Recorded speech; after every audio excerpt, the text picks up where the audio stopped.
Hey guys, I'm Andy from Overkill Customs, and check out this 3D printed sub we made for our SWAT truck. So to be a little creative, I decided that I wanted to put a Solo X on the back of the front wall. Problem is, the recone kit is about 8 inches deep and I don't really want to make my wall stick out that far. So we decided to 3D print. So the problem with that is an 18 is bigger than our printer. So we've sliced it and made it into bite-sized chunks. You see we got 4 pieces here. We're gonna have to glue them all together. We're gonna do that here in a second. I've already made the Solo X logo here, blank, kicker, blank. I did decide to mix this up a little bit, and I made this out of clear acrylic. Reason for that, rather than do the ABS, if I make it out of acrylic, I could put lights in it. The plan is to put a little light through here the whole way. That way it lights up. This has been etched and so has the Solo X logo, so when it lights up, it should light everything really smoothly. All right, so right now, we've got 4 of these pieces, so the 4 corners of this. The other issue we're gonna have is this little ear. Now, instead of splitting on the side and just gonna be obvious, we've split it up and then just happy accident makes it a little better. But we'll glue these on later. That way we make sure we got a good solid bond. But first, we're gonna put them to the side. This board here, it's acrylic, is gonna be my backer. That way I have something to set this to. And then I'll glue all these to that. And then finally, we have our Solo X dust cap that we'll glue right in the center and make sure it's all set. And then put some weight on it and let it dry overnight. Okay, we just pulled the weight off this so it all became one solid unit. Now, we're gonna start building the ring around the outside. If this was a smaller unit or my printer was larger, I would just print everything at once, which would have made it way simpler, but this is a very large print. This is like 18 inches to here, to over here. So it had to be done in several shots. Should not hold that piece. So what I'm doing here, we've made the corners, and what we're gonna do, we're going to glue them on the side. But I don't want it to be up or down too far. So what I'll do first, I have a little template, not really a template, just a piece that holds the bottom of this when I go to put this in place.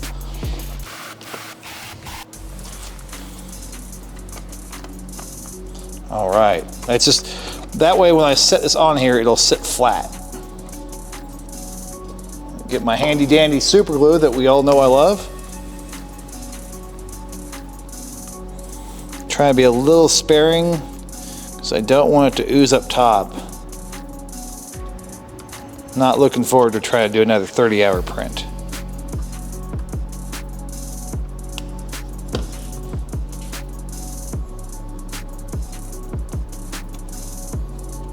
All right. I'm liking how that sits.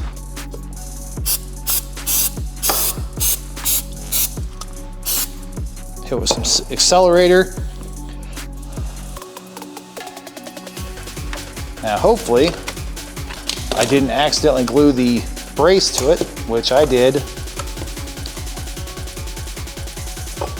So that's why I didn't use a solid piece to use. That's why the piece I have is disposable. That little guy right there. Pop them off once this glue is dry, which is just about there. Yep, there you go. That little dot of glue right there held that. So I'm not worried about this staying secure. I'm gonna hit with some accelerator on the bottom since it couldn't actually get to that.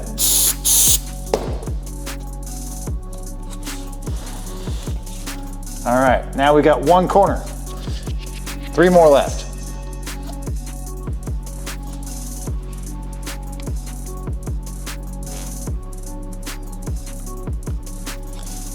This glue bottle has seen better days. I like the size of the large ones, more economical, but the problem is they do eventually get a little wear on them, a little extra glue, and they don't want to come apart.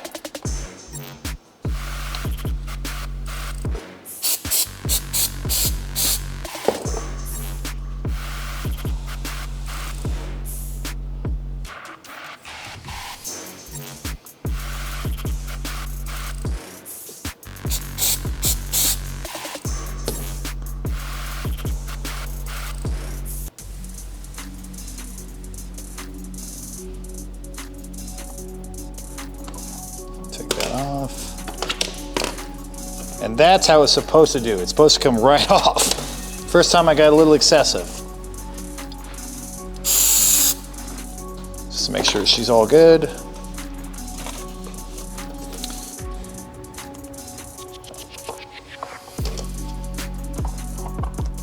I'm gonna try this one a little different and see if it makes it any easier for me. I might actually follow the directions on this accelerator. The way you're supposed to use the accelerator is you spray it on one surface, let it evaporate, and then you put glue on the other surface, and it's supposed to go instant. I usually do like I did in the first two. I put it on there and then I hit it with accelerator. I usually have pretty good luck with that, but see if this works well for me.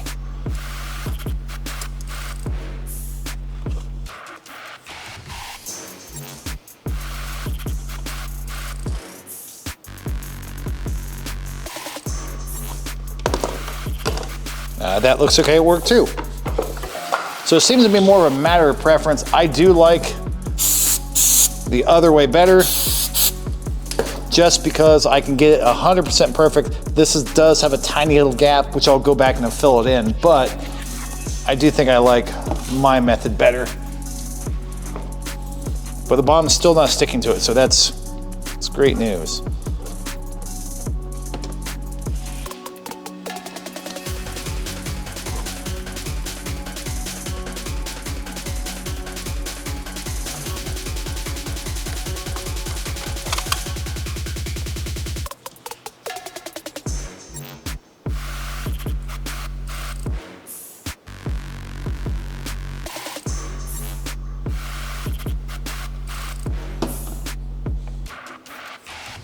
Yeah, this way I can wiggle it in just till it's perfect.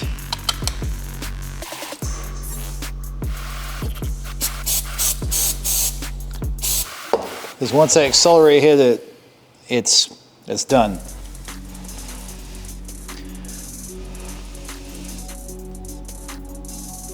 I think it does take it just a second longer to dry when you use the my method.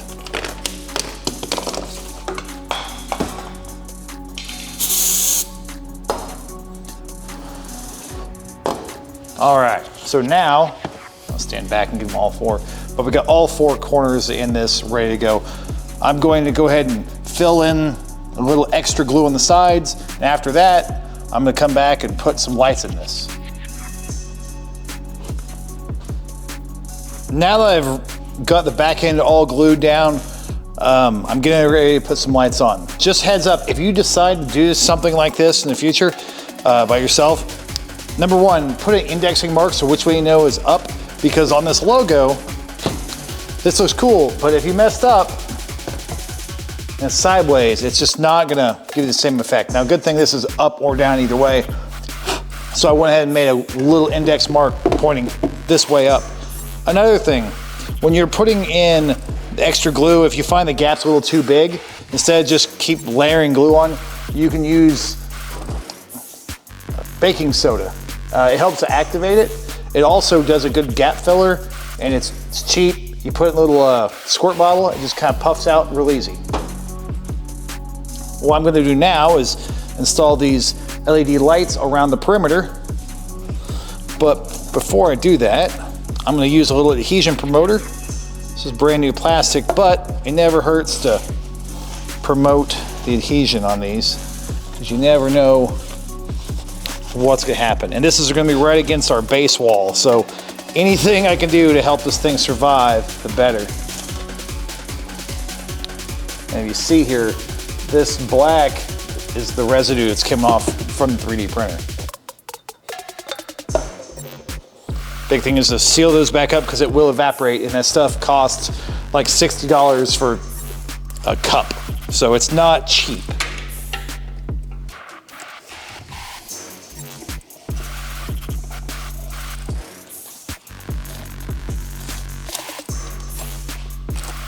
Just pressing it right against the bottom of this light.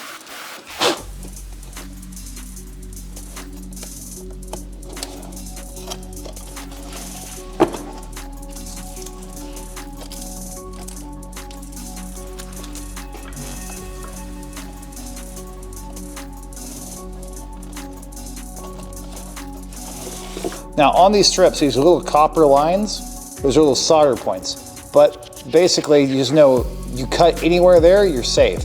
If you cut in here, you can mess some lights up. Won't be permanent, but it does some silly stuff. When you're cutting in the length, just cut at a designated area like here. You get your best results that way. And I can cut with, I'm gonna use some snips here. You can use scissors. They don't take a lot to cut through. It's just a thin piece of copper. The reason why I chose where this is going to join is on the truck, this is straight up on the roof. So on the roof, if there's a small black spot, you're not gonna notice.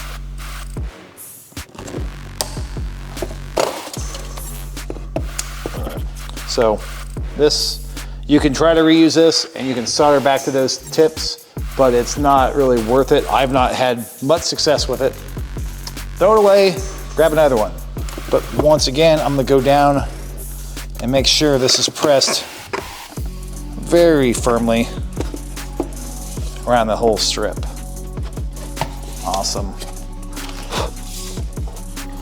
Yeah, so my cord's coming out the top. And a little bit of light gap here, you're probably not even gonna notice, but if I got really concerned about it, I'd angle it past this, not a big deal. But if there is a light gap, that's straight up, so I don't think anyone's gonna notice of everything that's on here. All right, now I've moved over here just because I wanna see what this looks like. So here's a ring that I've made. So this is a acrylic ring that's 1/2 inch thick of clear. This is 1/4 inch of clear that was painted on the backside. When we did that is so that you can see the Solo X logo here, then the Kicker logo up here, and the light, in theory, will go through here and glow this whole ring and send light through it. Let's test it out.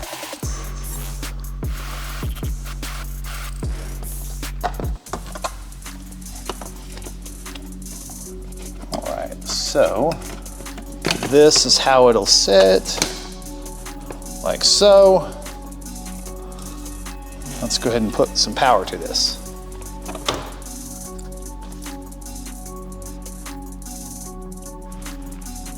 Cool. When it's on the wall, side profile, this is kind of what you're gonna see. So it flips colors to there, and here's the front. How about that? I will put a couple bolts through here.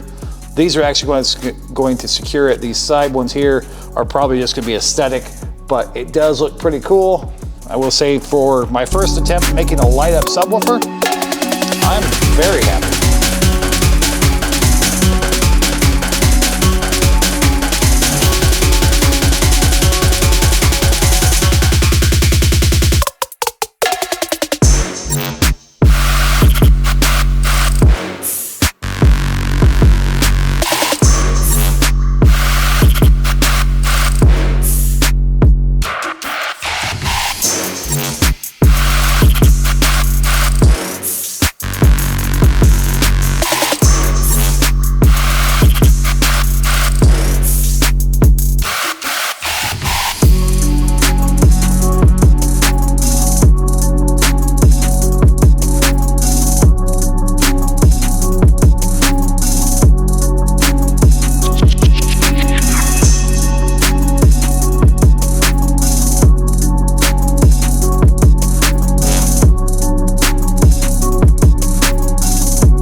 All right, so we just finished up, got this on the wall. This looks really cool. I did want to add more acrylic to this, so we've got the additional 1-inch thick acrylic on the sides. This helps this light shine really well. It's got the row of lights through here. I also have a row of lights back here to help shine this.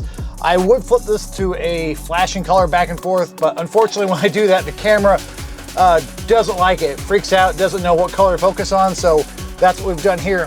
I've also mounted everything with the screws through here, and I've got, these are shotgun shell end caps that we're using to hide the screw covers, so I think it looks great. If you have any questions, reach out, 615-462-6074. If you want to find us on YouTube, Instagram, TikTok, or Facebook, we're going to be Overkill Customs TN. Until next time, we'll see you.